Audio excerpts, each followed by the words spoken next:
Peace, blessings, and salutations. My name is Yurima Karama here with another segment, Real Life, Real Talk. So, had a few people inbox me, one kind of disheartening inbox, but we'll get to that in a minute. But a friend of mine posed the question, Yurima, what do you think of the U.S. student? I think his name is Otto Wambier or something like that. But the U.S. student that was just sentenced to 15 years hard labor in a prison camp in North Korea. What are your thoughts about that? And basically, the conclusion that I drew is that, you know, from a humanistic standpoint, I would really like to have some sympathy.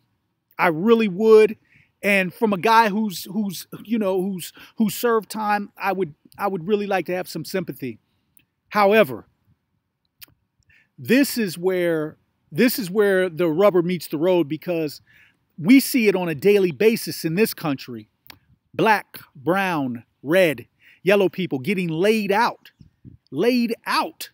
with lengthy sentences.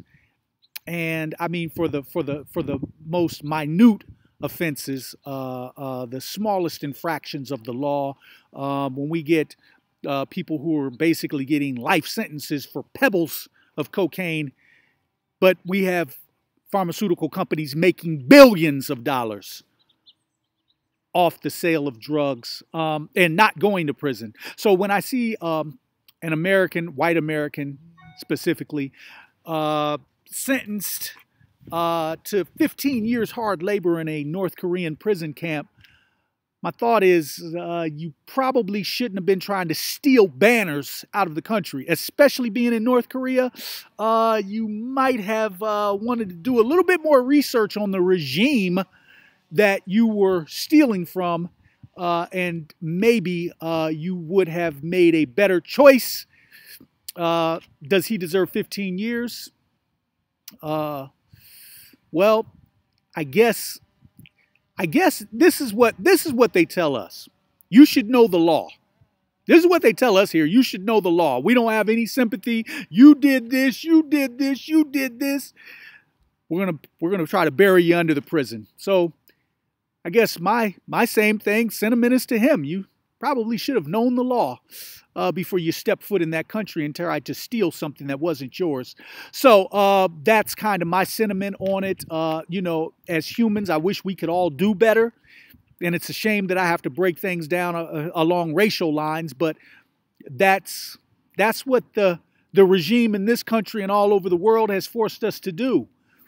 They forced us to kind of break things down on racial levels. And it's unfortunately we have to live like that. But it is what it is. The second thing is I gotta inbox, and I won't go through all of it, but I will read a portion of it.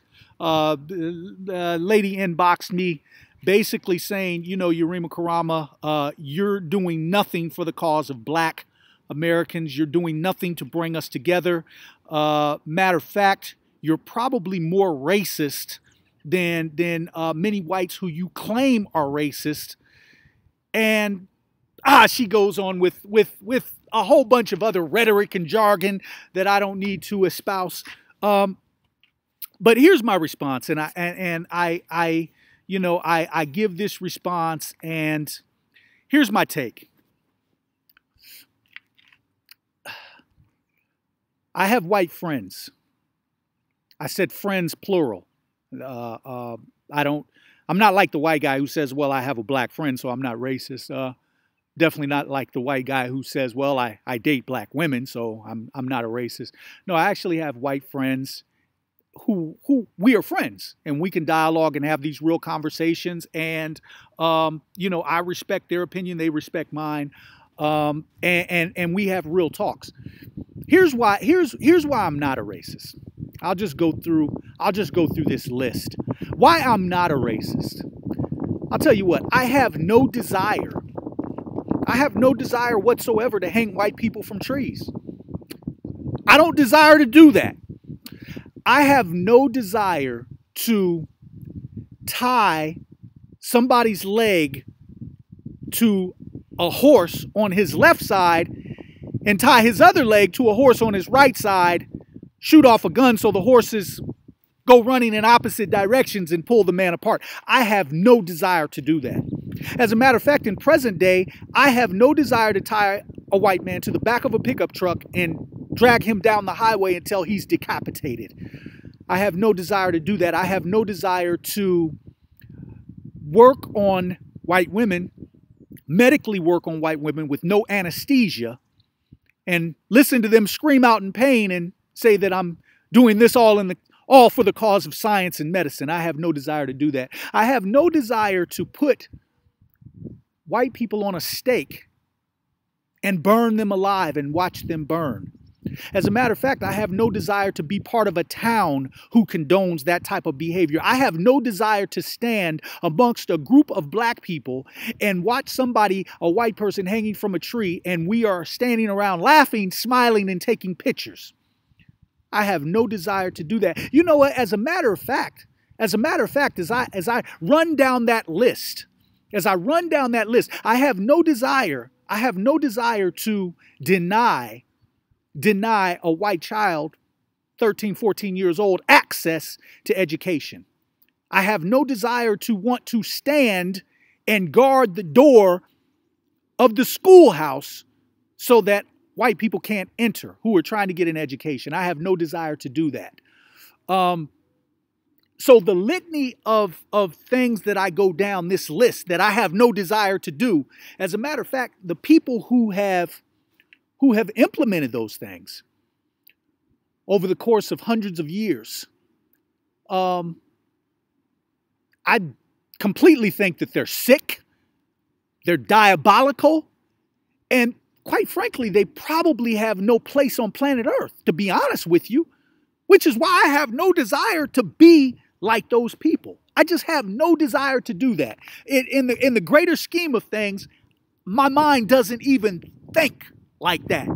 That's a sick-minded person to want to do that to another human being. You have to be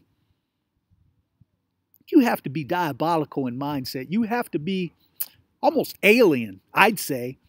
Just as I have no desire to, let's say, lock white people in prisons. Give them life sentences when they haven't even committed a murder.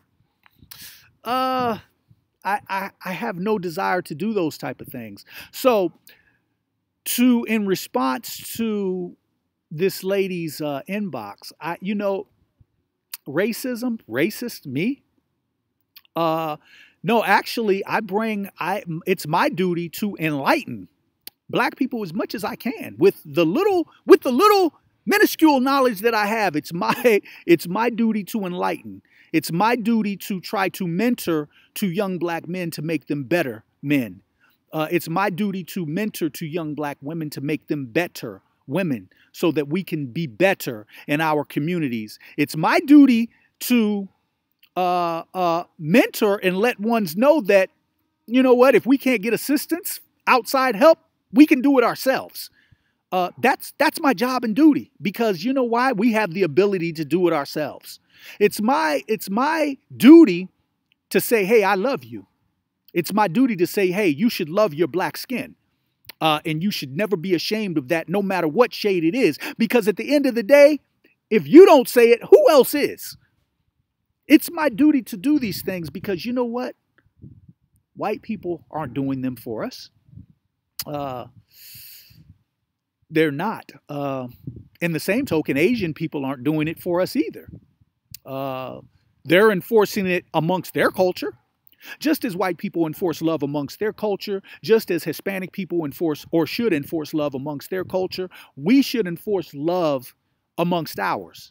And if me doing that makes me a racist, well, I guess I'll have to bite that one and just be that racist. But in the real scope of things, highly unlikely. I could never be that which was orchestrated and dictated by somebody else. Plus, I don't have the means or the power See, I don't have the means or the power as a racist. I don't have the, to be accused of being a racist, I don't have the means or the power to stop someone from living in a particular community. I don't have the means or the power to stop somebody from getting a bank loan.